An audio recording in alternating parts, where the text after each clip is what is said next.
Bonjour à tous, je vais vous montrer ce qu'il y a dans un compresseur de frigo. Donc le voici, il vient d'un frigo que j'ai trouvé dans la rue.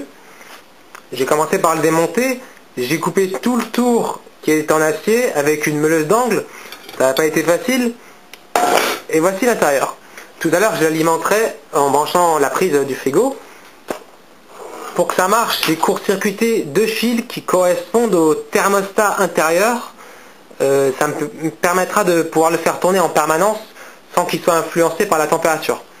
De toute façon, le thermostat est plus là, je suis obligé de le court-circuiter pour que ça tourne, sinon le circuit est ouvert. On trouve ici l'entrée de fluide à comprimer, donc avant sa compression, et ici se trouve la sortie du fluide une fois comprimé. Nous voici à l'intérieur. On peut voir en dessous les bobines du moteur électrique de la partie stator. On ne voit pas le rotor du moteur. Donc là je tourne l'axe, c'est comme si le moteur tournait, mais à basse vitesse.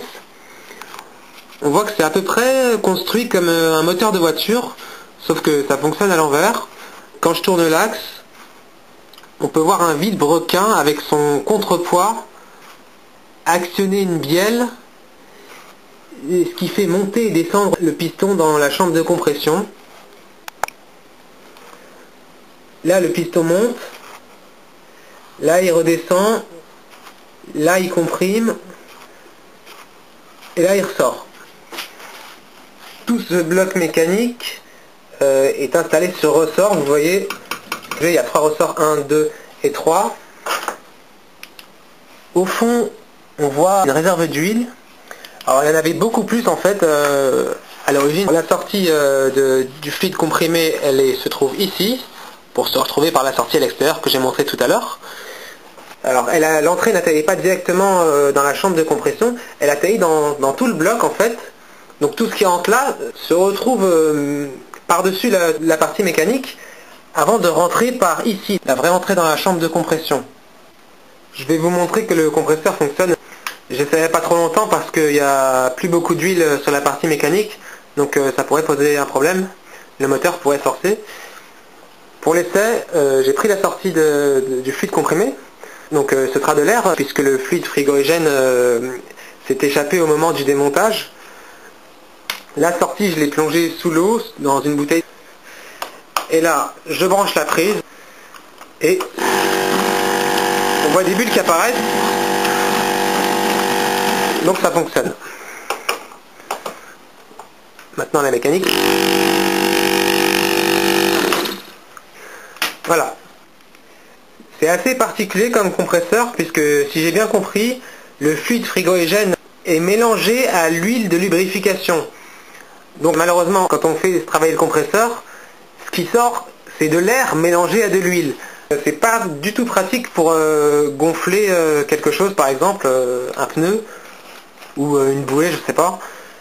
Pour éviter à l'air d'être mélangé à l'huile de lubrification, je pense qu'il faudrait démonter la partie mécanique, la sortir de cette cuve, la retourner pour la faire fonctionner à l'envers et la plonger seulement elle dans l'huile. Après il faut espérer qu'il y ait un joint sur le diamètre du piston, un joint qui isole la chambre de compression sèche de la partie mécanique qui reste plongée dans l'huile. J'ai pas été démonté pour voir s'il y avait ce joint, mais je pense qu'il existe. Sinon je me demande comment ça pourrait créer de l'air comprimé s'il y a de l'air qui passe entre la chambre de compression et le piston. Ce compresseur il marche plutôt bien pour comprimer l'air. Comme je l'ai montré tout à l'heure, il y avait des bulles sous l'eau. Par contre j'ai essayé de m'en servir comme d'une pompe à vide en essayant d'aspirer quelque chose par la petite entrée là, et ça marche très mal. Quand je regarde l'intérieur, je ne vois aucune séparation physique entre la partie mécanique du haut et le moteur électrique qui se trouve en dessous. La partie mécanique a besoin d'être lubrifiée par l'huile, d'ailleurs elle est très brillante, on la voit, et j'ai tendance à penser que l'huile de lubrification est également en contact entièrement avec le moteur électrique.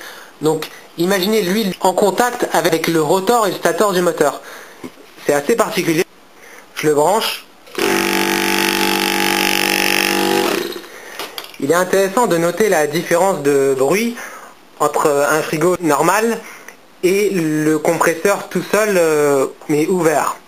Je pense qu'en fonctionnant normal, il y a de l'huile jusqu'à ras-bord, et en plus il y a le capot soudé. Je pense que ça participe pas mal à l'insonorisation. Parce que vous avez jamais entendu le frigo faire un bruit pareil. Et heureusement. J'ai pas vu le moteur de près, enfin, j'ai pas vu le rotor. Mais je pense qu'il s'agit d'un moteur synchrone ou asynchrone.